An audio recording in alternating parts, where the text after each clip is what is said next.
Okay, go. Aloha, everyone, and thank you for joining this session of the Hawaii Book and Music Festival, which being held entirely online. And today we have the pleasure of speaking with Tom Coffman, who has written a new book called Inclusion. It is not out yet. It will probably be available at the end of November, but this is a major piece of work on the history of Hawaii, especially as it relates to Japanese and Japanese Americans during the Second World War. So welcome, Tom. Really looking forward to our conversation here. Tom will explain who some of these main characters are. I will ask him to, but one of the main characters is a guy named Shigeo Yoshida, who unfortunately is not that well known, but he played an incredible important role in this story. And in John Tsukano's book called Bridge of Love, he quotes Shigeo Yoshida as saying that the war was a blessing in disguise for Hawaii because it led to an acceleration of racial integration.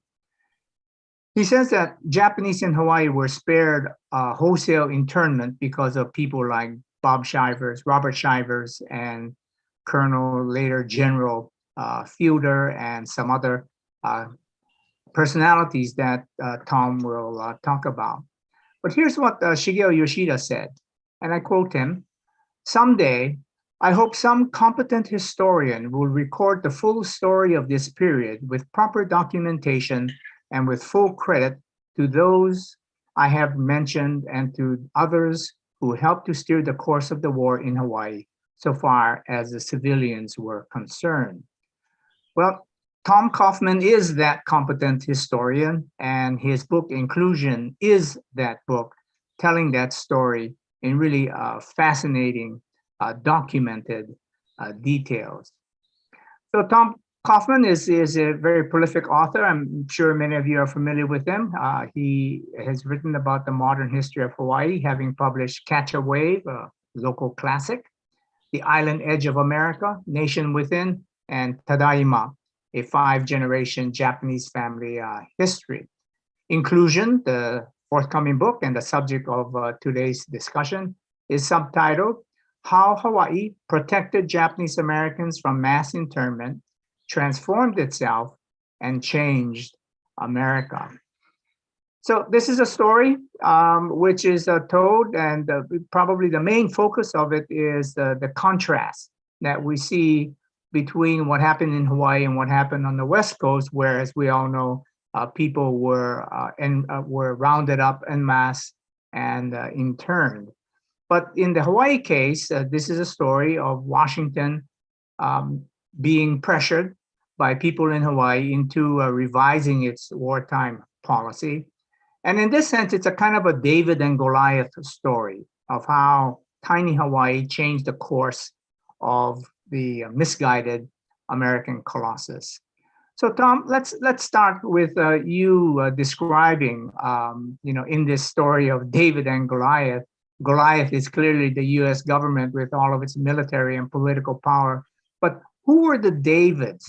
Give us a brief sketch of some of the key players in this story, especially that of Shigeo Yoshida. Okay.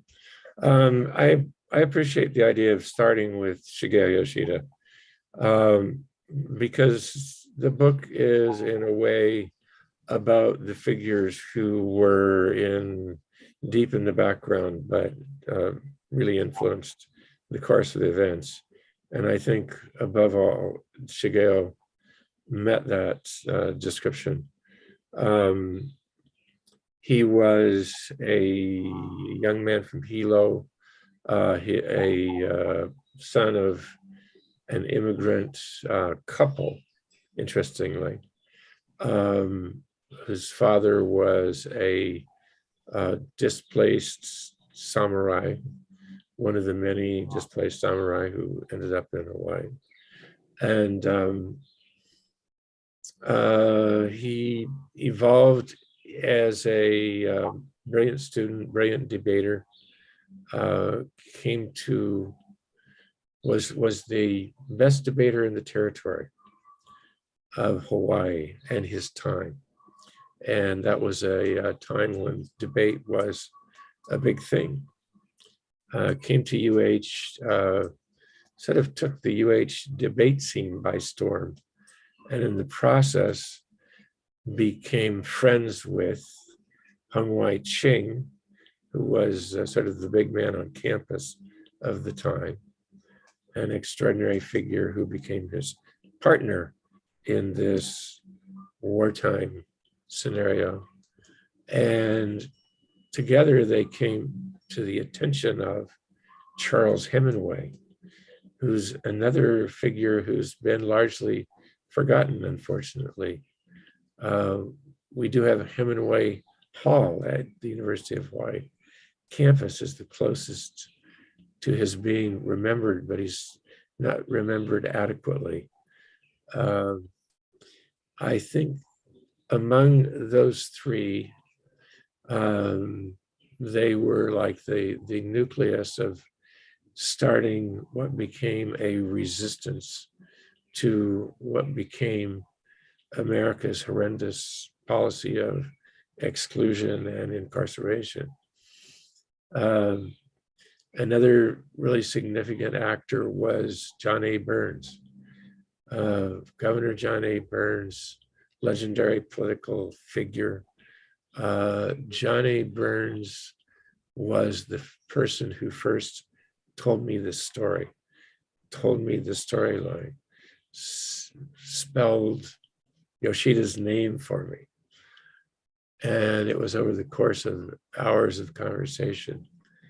And it struck me that this was the inner story of how Hawaii so remarkably had, as a community, survived the war and actually came out of the war stronger. And that was sort of the starting point from which I began exploring all the ramifications of that and the interactions with the federal government, particularly with the War Department and its determination to do a mass incarceration in Hawaii, and with the President of the United States, Franklin D. Roosevelt, who was dead set on basically removing tens and tens of thousands of people of Japanese ancestry from Hawaii in a mass internment.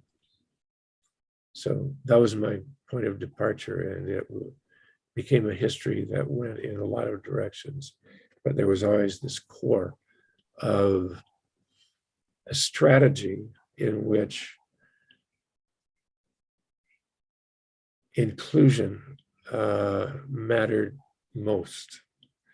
The strategy was include as many people as possible, resist mass incarceration, resist exclusion. So the binary was inclusion, exclusion. Mm-hmm.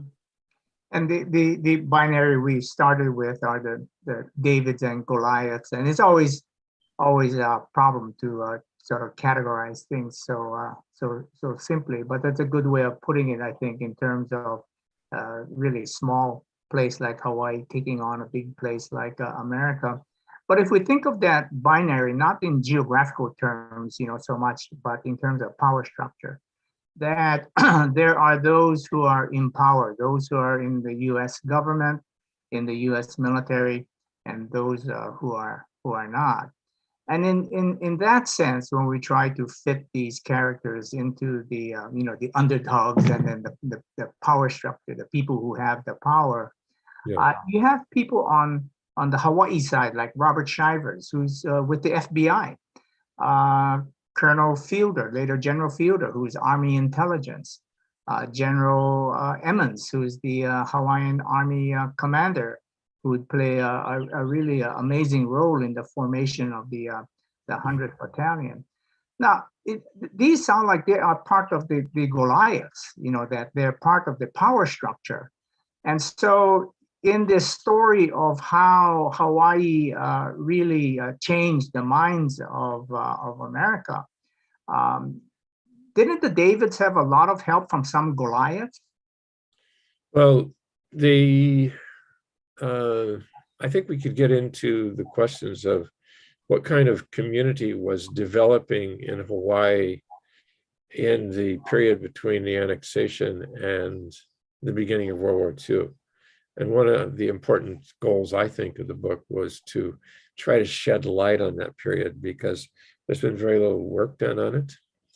And in that sense, the Goliath was developing institutions which undermined the autocratic control of the colonizing power that America had assumed by taking over Hawaii in 1898, 1900, right? The federal people, such as the FBI agent, famous FBI agent, Robert Shivers, the various generals, the Assistant Secretary of War who came here, the Secretary of War, it kept going up and up, the Secretary of the Navy, all came with skepticism about Japanese and Japanese Americans in Hawaii. And variously were affected by acquaintance with Japanese they met on the ground and interacted with or observed. And so the process of what happened and the, in this sense, Hawaii is the distant outlier of Washington, D.C.'s immense federal and colonial power, right? But merely the act of acquaintance began to soften opinion and turn opinion around. And various key people on the ground began to realize the folly and the fallacy of exclusion. So it sounds like we might look at this as a process of converting some key Goliaths. I mean, they have a lot of power as in the FBI or military intelligence. They come to Hawaii, they talk to people, they fall under the influence of people like Shigeo Yoshida or Hung Wai-ching, and so they change their minds. But it's a key factor, isn't it, that these people who become on our side, so to speak, or on the Hawaii side, are still not really Davids. I mean, they're Goliaths. They're part of the power structure, and that actually helps the cause, because when you have people from inside working for your cause from the outside, that's very helpful. They became as they were influenced by their experiences in Hawaii, they became conduits for sending a message back to Washington, D.C., that the policy of mass incarceration and exclusion of Japanese Americans from military service was the wrong policy. Mm-hmm. They vouched for people in Hawaii.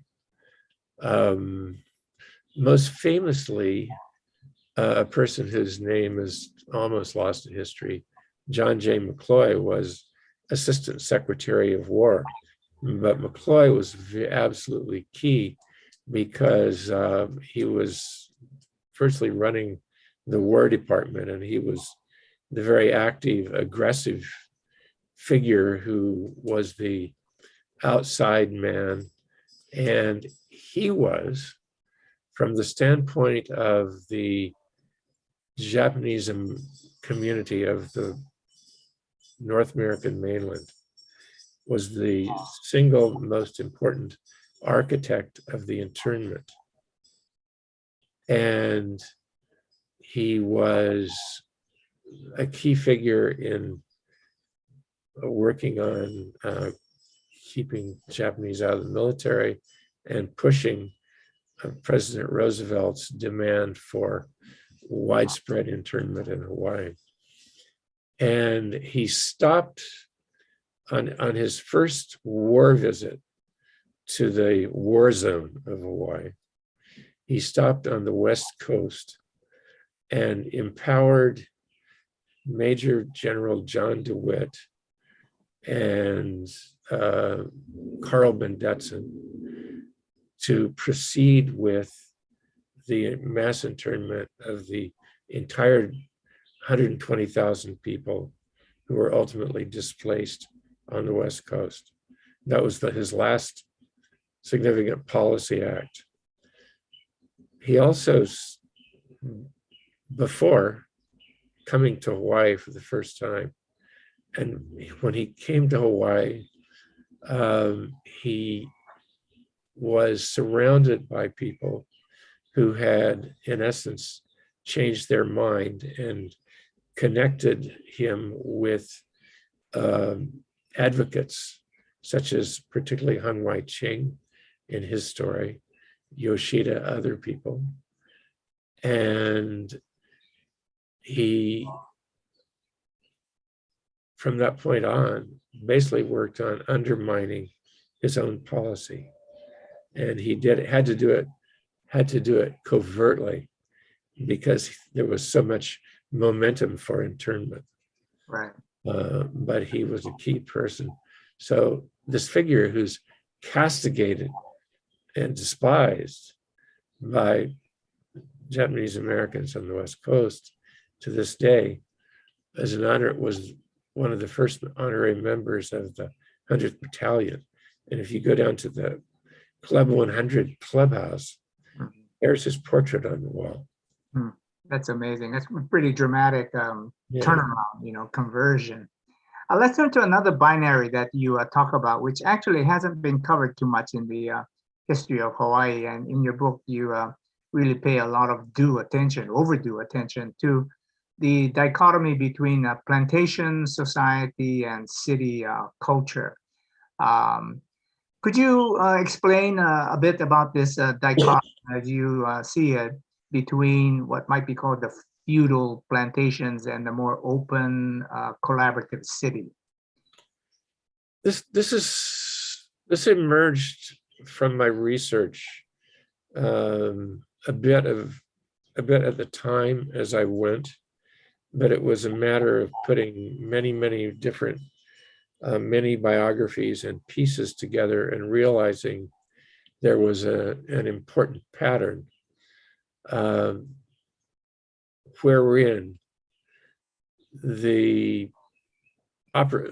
possibilities and opportunities of Honolulu particularly, but also other urban areas, Hilo, Wailuku, and so on, were much greater than in plantation areas.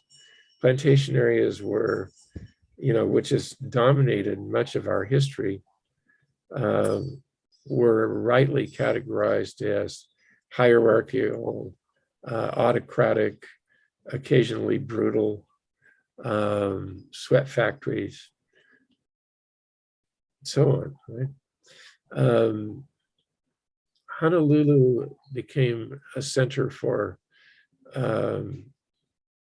advanced education, very crucially for the development of an education system that went beyond elementary school, because elementary school was the standard up into the 1920s.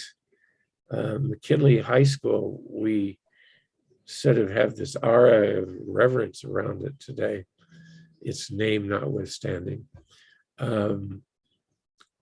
because it was a way of gaining high school education.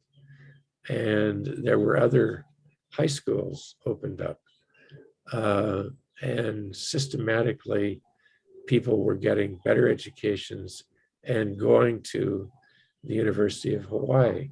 So the University of Hawaii was really becoming a force. The YMCA was an important force. Some of the progressive churches were a force. And when I say a force, I mean a force for bringing people together across ethnic lines, a force for fostering acquaintance, a force for spreading the idea that life beyond the plantation had possibilities, right? So you don't necessarily, you're not born to the plantation and die on the plantation. And in this process, ROTC, Reserve Officers Training, became a significant element, and the United States Army opened itself to non-white ROTC students in 1923, which began a relationship that became crucial in the war crisis. And the reason was Army people on the ground had interacted with Hawaii's people and knew Hawaii's people to be good people, good soldiers. And they became advocates for opening military service to non-whites and particularly to Japanese Americans. Mm-hmm. Now, there's in this dichotomy between plantation and city, your story of the people who are fighting for inclusion, centers on a group, surprisingly a small group, although their influence was large, a small group of people who are city folks. They're well educated. They go to McKinley. They go to UH. They become debate champions and so on. Whereas the plantations were still segregated. The living parts, the camps at any rate, were still segregated by race, and people retained a pretty strong sense of their ethnic identity. So the other way in which we can look at this binary between plantation and city life is the whole cultural issue of assimilation on the one hand, moving into mainstream American society, becoming, as we would put it today, a banana, yellow on the outside but white on the inside. Americanization, and the people who are pushing for inclusion might be called the Americanizers. And then on the other hand, there's resistance from some people, or what they have to overcome actually is what's already there so strongly in the plantation camps and other communities of Japanese Americans, is that sort of cultural identity, no, we're Japanese, or, and so how you negotiate. And of course, it's an ongoing issue as to how you negotiate your American identity with your Japanese identity or Chinese or whatever other kind of identity you have. So in a sense, the assimilationists from the city won the day, didn't they? I mean, they won the argument that you need to put aside your ethnic identities, your ethnic practices, even some of your ethnic religions like Shinto, and you need to embrace the American ideal. So is this a story of the victory of, or the dominance of assimilation in the argument over ethnic identity? Yeah, it is in a sense. I definitely understand what you're driving at in that question, George. And I think that there's validity in that observation.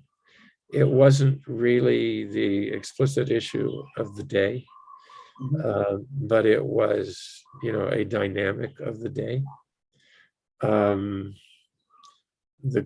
issue of the day was, how the hell are we going to get through this war? Mm-hmm.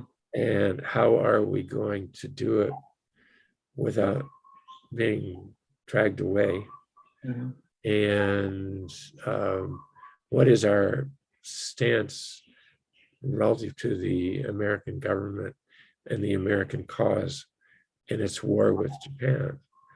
And the answers were, we are Americans. There's a tremendous distinction that needs to be made in that question and in that conversation between the immigrant generation and the Nisei second generation.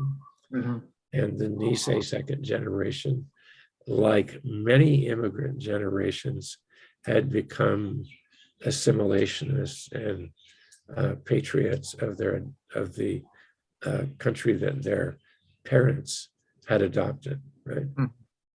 And the luxury of debating assimilation, acculturation, Americanization, etc., was is kind of a luxury item of a later time, I think. Really? I mean, it seems to me that was the heart of the issue. That's what Shigeo Yoshida was arguing for. He's going out there and saying, you got to become Americans. Set aside your Japanese ways. I mean, it seems to me that, that assimilation argument is what they're hitting really hard and on, against all those who might be resistant to it and saying, we're Americans, we're Americans, we're Americans, and you better become Americans and act like good Americans. I mean, isn't that the heart of the issue? I don't think that was there certainly is an issue there. So I'm not saying I disagree with you totally. But the heart of of what really happened was Nisei were very preconditioned to believe this. So they didn't really have to, when they were talking to the Nisei, they were preaching to the choir by and large. And the question was, the internal security question was, what are the loyalties of the first generation, who out of the 160 to 70,000 people of Japanese ancestry, about 50,000 were still first generation immigrants and aliens excluded from naturalization of American citizenship by virtue of America's essentially racist naturalization laws, right?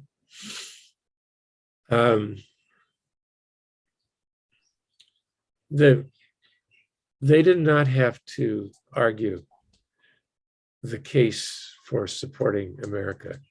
They had to facilitate and advocate for the cause of the Nisei. And there was also, there was a lot of cheerleading for the sign up for the 442, certainly. And relative to the immigrant generation, the security analysis, which they nurtured and supported and helped move along, was the first generation may have a number of people who are pro-Japan and very Japanese culturally, but their interests, their long-term interests, are with Hawaii, and their long-term interests are with their American citizen children. And that was pretty much the way most of by number, the vast majority of first generation people were dealt with. There was this number who were incarcerated, who were by category considered security risks, not by individual, but by category. Yeah. In this battle, if we can call it that, fight for inclusion, you say that Hawaii was modeling practices that were all but absent from the American imagination.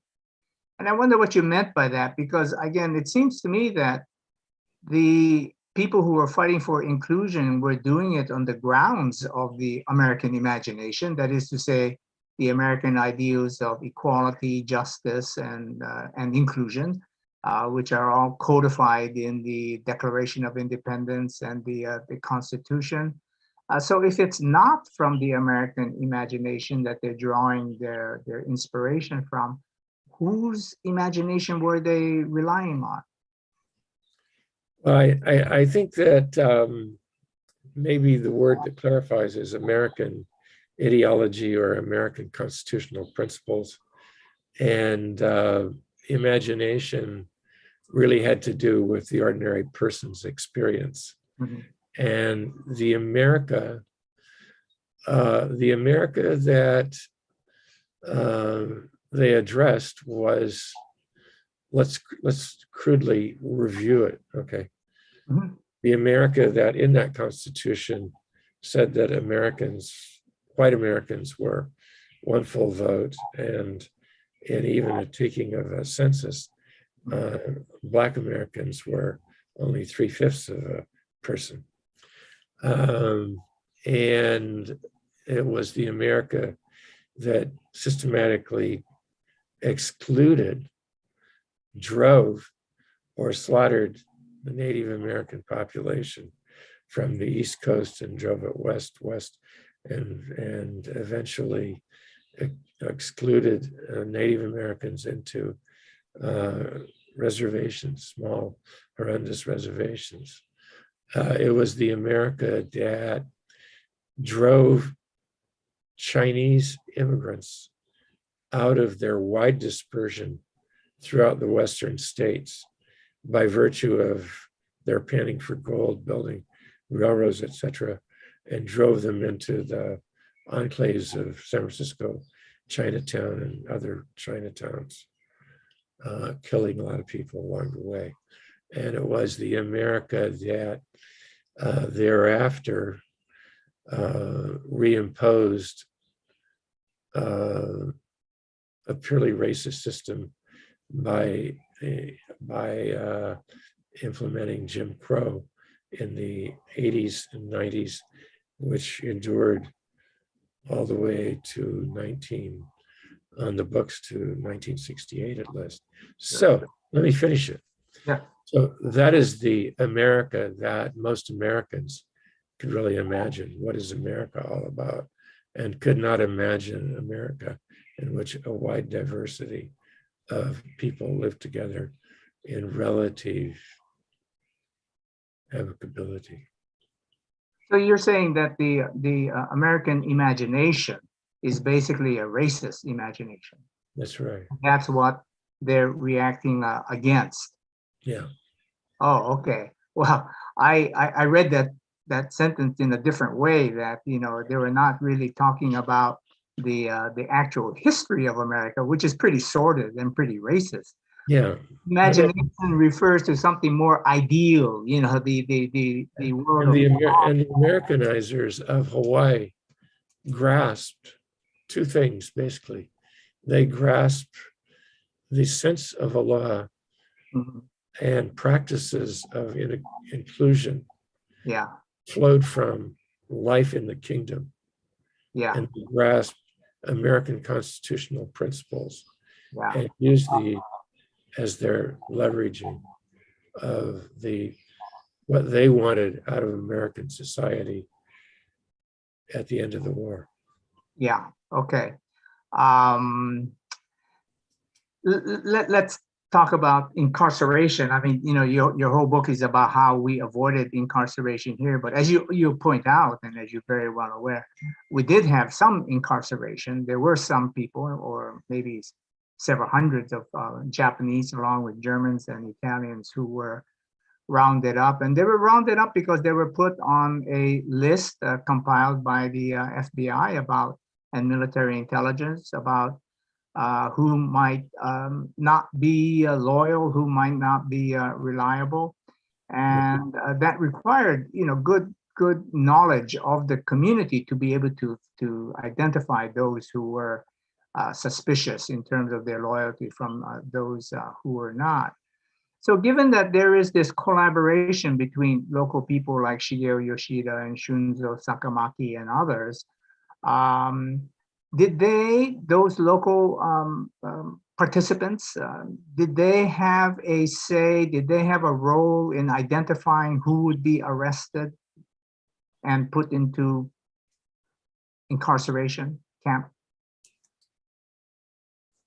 No. No.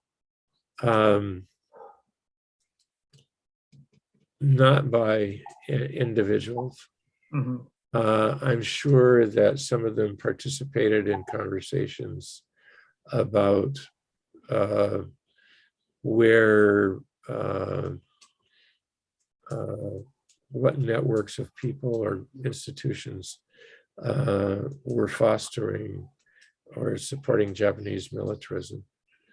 And then I think there were very crucial errors of judgment on the part of the FBI, particularly their greatest error of judgment was their assumption that if people were working with, doing humanitarian work with the Japanese consulate, they were suspect. And that accounted for many of the arrests.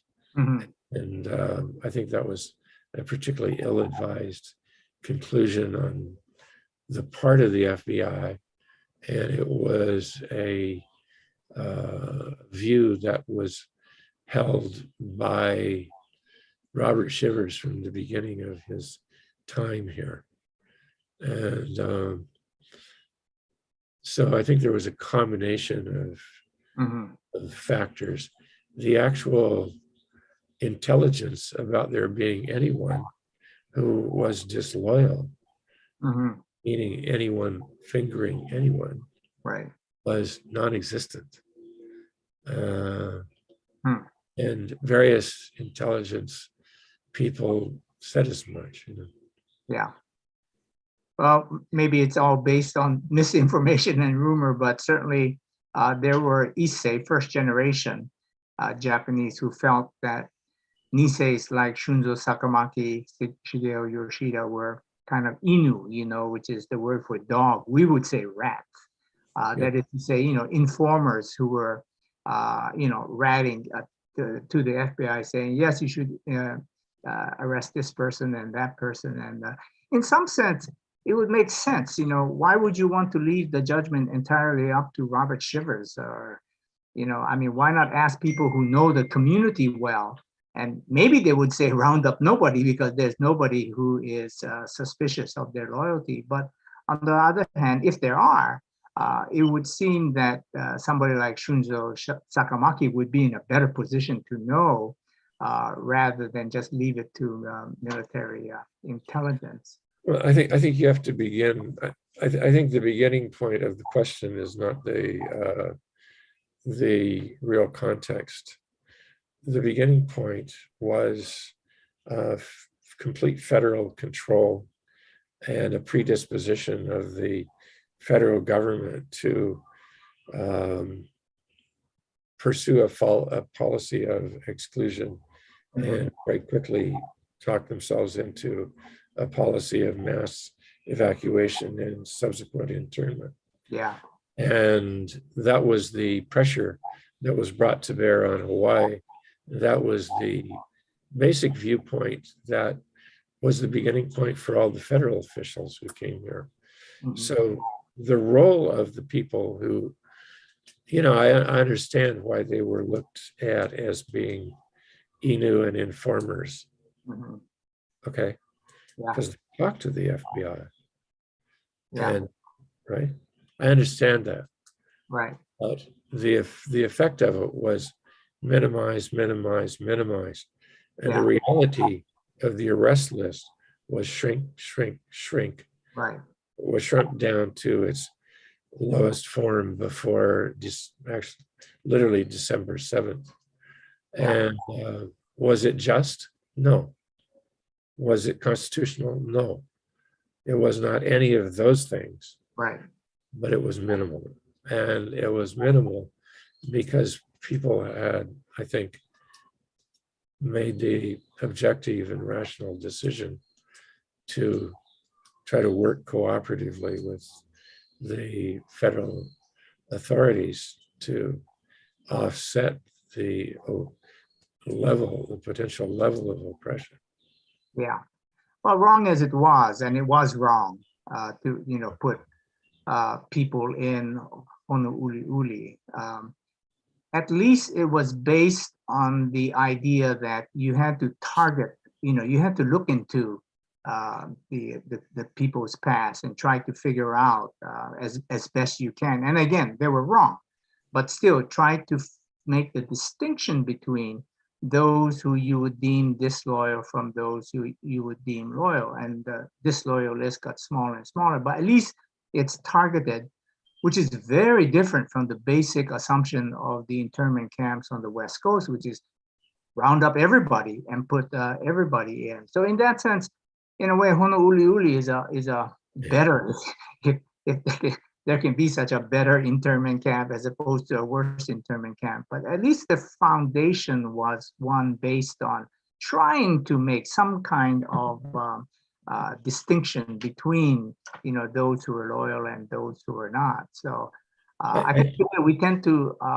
lump Honouliuli in with Manzanar and Hot Mountain and so on. All I don't think it's quite different, and there was a better idea behind it, even though it was still wrong-headed. Yeah, no, I mean, there were wrong things and unjust things. There's no disputing that. But like, it's instructive that Honouliuli was built for 3,000 internees. And at the most there were, I'm not an expert on this, but 300 or 400. And the rest of the camp was turned over to housing prisoners of war. Yeah, yeah. So that shows how policy was changing in motion as this turnaround was occurring, right? Yeah, yeah.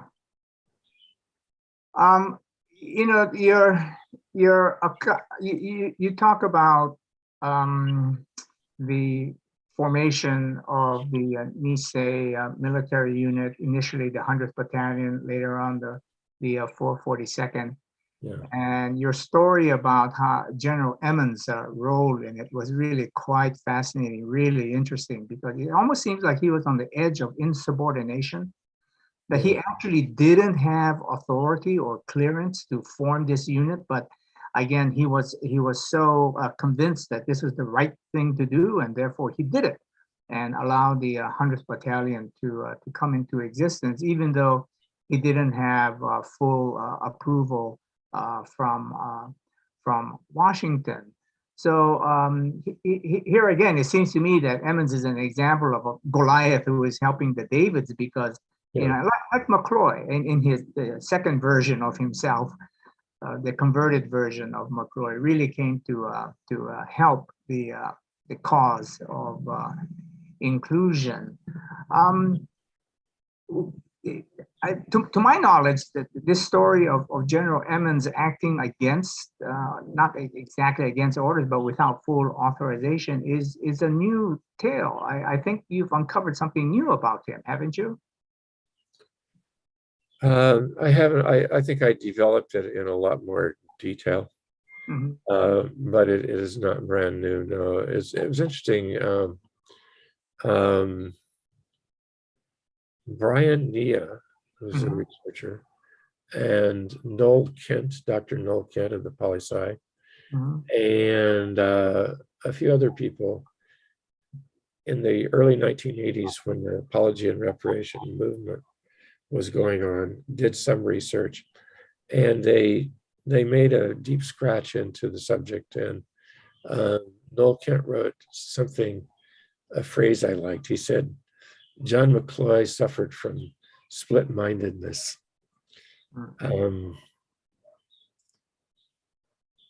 I developed a lot of the details, but it wasn't brand new. No. Okay. Well, for me it was, and it was quite a striking story as to how his own Hawaii-bred sense of what was right and what was just, overcame the kind of pressure that he was feeling from Yeah. Washington. You talk about in your other book, The Island Edge of America. You talk about how discussions about what post-war society in Hawaii should be like, started really early. It's amongst the 100th Battalion, 442nd Nisei soldiers who are in training and Yeah. already they're not even in battle yet, but they're also looking forward to after the war and what Hawaiian society would be like. And then you describe a series of really remarkable conferences that were held in the different islands here from 1943 to 1945, involving a variety of participants, all discussing their visions of what the new post-war society would be like. Could you give kind of I know it was a complex and wide-ranging discussion, but basically, what were the conclusions that they came to? That's really good because it was complex and wide-ranging, and a lot of them bore into details such as how do we develop housing, how do we develop the economy, how do we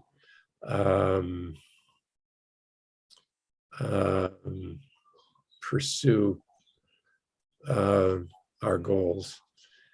But the essential thing is, I think, process. And the process was externalize, take our goals and externalize our goals for the whole community.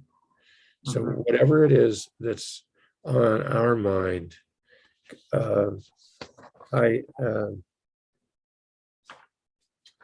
like to read something here, actually.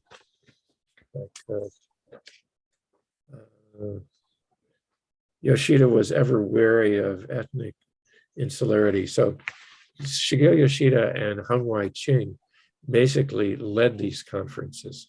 And there were 4 territory-wide conferences of AJA leaders, Japanese immigrant leaders, and various other community leaders would either come as observers or participants, limited participants. But regarding Yoshida, proposed that the participants transform their immediate group concerns into overall community concerns. This would require a realignment. And I think this really goes to this question of identity and who are we? Realignment not only of influence and relationships, but of how Japanese thought of themselves. He critiqued ethnic groups as self-absorbed. Interracial cooperation, he said, was the key to community progress. Therefore, the conferees should evaluate all things in terms of their effect on the larger community. Yoshida asked in what ways Japanese could contribute to integrating themselves and in what ways other groups could contribute to an inclusive process. Yeah. So the essential conclusion was to use, I think by the end of the war, there was a sense that Japanese were accumulating a potential for really leading Hawaii. And the question is it for the good of one ethnic group, or is it for the good of everyone?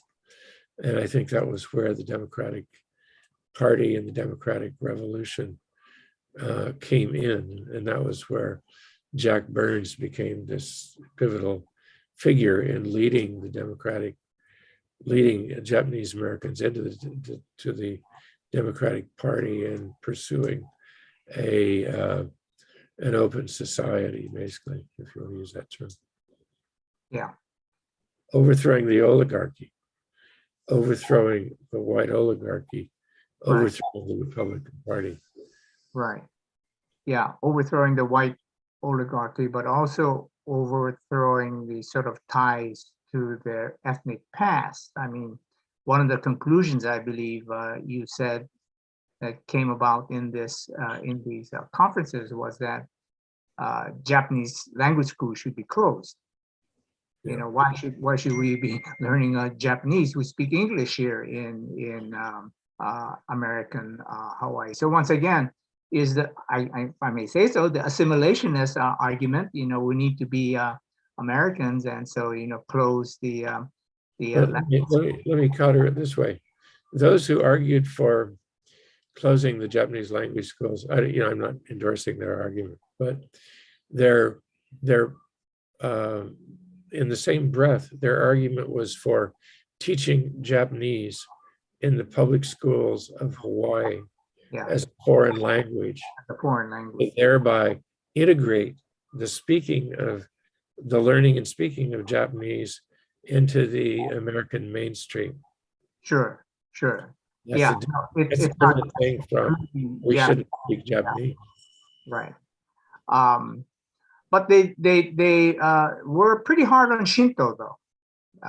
They didn't tolerate Shinto, because it was the state religion of Japan, and that's not something we're going to tolerate here. But I was a bit surprised that they were very supportive of Buddhist priests and temples. So did they see Buddhist temples and Buddhism as commensurate with, as something that could fit very easily into America? It's funny that you, George Tanabe, asked me that question, okay? Because you, George Tanabe, influenced my views on that. I don't know if you remember the conversations I had with you about that. Yeah. Okay, to answer your question, what they were talking by and large, they saw Buddhism as being very compatible with American life. Mm-hmm. And I don't, and I think there was a sense that the arrest of Buddhist priests was unjust and that it was taken hard. And I don't think that was true of Shinto priests. Right. And to clarify for the audience, Buddhism was much more widely practiced and numerous than, and Shinto's priests, we could get on deeply into this, but you ought to talk about it. Shinto was more of ceremonial life, ritual and calendar life of Japanese community, and Buddhist priests was spiritual, religious, ethical practice. And I think I strongly, I didn't see any evidence that people were uncomfortable with Buddhism. Yeah. Yeah. How about you? The hero of our story, Shigeo Yoshida's sister married Yoshiaki Fujitani, who would become bishop of the Honpa Honganji. So even in his family connections, there's very close connection with Buddhist temples. Well, we're kind of running out of time, so let me see if we can get to just a couple more questions here. But again, you've written the book on how Hawaii changed America, and part of the subtitle of this book, Inclusion, is how Hawaii changed America. And I wonder if you could explain what you mean by this. I know we've talked about the American imagination and so on, but what did America change from as a result of the influence of Hawaii, and what did it change to? Well, I think it changed from, if I go back to, my recitation about America's history of exclusion, Mhm. often, usually brutal Mhm. and often violent exclusion. It it broke the pattern where the specter of exclusion, mass removal, and internment arose over Hawaii by one step at a time, one piece of work at a time, one relationship at a time. That policy Mhm. was undermined and turned around into specifically inclusion of Japanese Americans in the United States military. Mhm. But the ramifications of that, we don't, us liberals don't like to think about the military being so important, but the ramifications of that were enormous because it led to the end of racial segregation within the United States military, which led the way, literally in the calendar, by 6 years between 1948 and the beginning of the civil rights movement in 1954, or if kick it clear over to 60 something. Wow. It led the way in terms of creating an integrated society. And it led the way in creating the state of Hawaii, which in turn was the pivot point in passage of far-reaching civil rights legislation. It was through the inclusion of Hawaii and its handmaiden Alaskan statehood Right. that there were enough votes in the United States Senate Right. finally to pass civil rights legislation. And what happened next was that odd figure, Lyndon Johnson, friend of John A. Burns, led all of the transformative legislation of the mid and later 1960s, including the amendment to the immigration law, which opened up immigration on a non-racial, colorblind basis, Yeah. which we're struggling with to this day. But it absolutely changed the whole tenor of America. Are you giving a lot of credit to Hawaii? So is this a story of the Hawaiianization of America or the Americanization of Hawaii? Well, the whole story of in terms of writing and a lot of collective conscious stuff is about the Americanization of Hawaii. I'm presenting evidence that Hawaii functioned as a generative force and as a center, and that it influenced America. I'm not saying it absolutely turned it upside down and changed it, obviously. No doubt, and no doubt, American history is full of racism.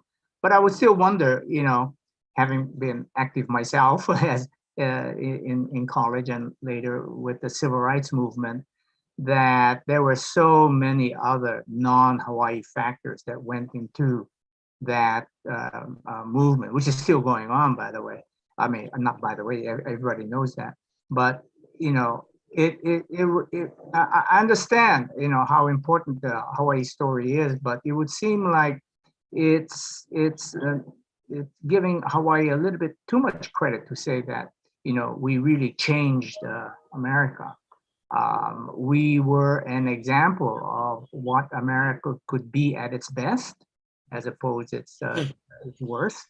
But changing America, I'm not so sure that we played that. Change is a relative word, not an absolute word. Yeah. Well, we are basically just out of time. We have just a minute left, and in that minute, I wonder, Tom, if you could tell us what you're working on next. Oh my God. I'm just finishing a book called Social Justice Work, which is about the social justice dimension of social work in the 1960s and 70s, particularly, but it continues into today. And the development of a bicultural American and Native Hawaiian version of social work. Yeah.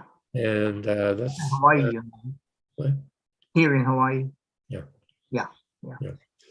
And that's just about done. And I'm casting around for what to do next.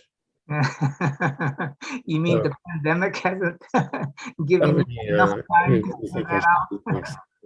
Yeah. I'm thinking about I'm thinking hard about working on renewal of the relationship with the ocean, renewal of the nearshore fisheries, fish ponds, the streams, the renewal of the communities around these, and the relationship to what is traditional environmentalism and how the two can be fused. And that subject is more on my mind than anything else at this point. Yeah. Okay. Well, thank you, Tom. Thank you, all of you who have joined in this, listened in to this conversation. So I'll let Roger Jelinek, the Executive Director of the Hawaii Book and Music Festival, close us out. thank you both for a really profoundly interesting conversation. And attendees, you can hear it again in a recording that's on the Better Tomorrow Speaker Series website. And it went out on Facebook and YouTube simultaneously. And it will be edited into highlights. I don't know how anyone's going to do that. That will be on our website for at least the next year to the next festival. So Tom and George, thank you so much. It was an excellent conversation. Well, thanks for including me in the festival, and George, thanks for your questionings and provocation. Thank you for books. They're great books. Thank you, Roger. Thank you. Take care, everybody.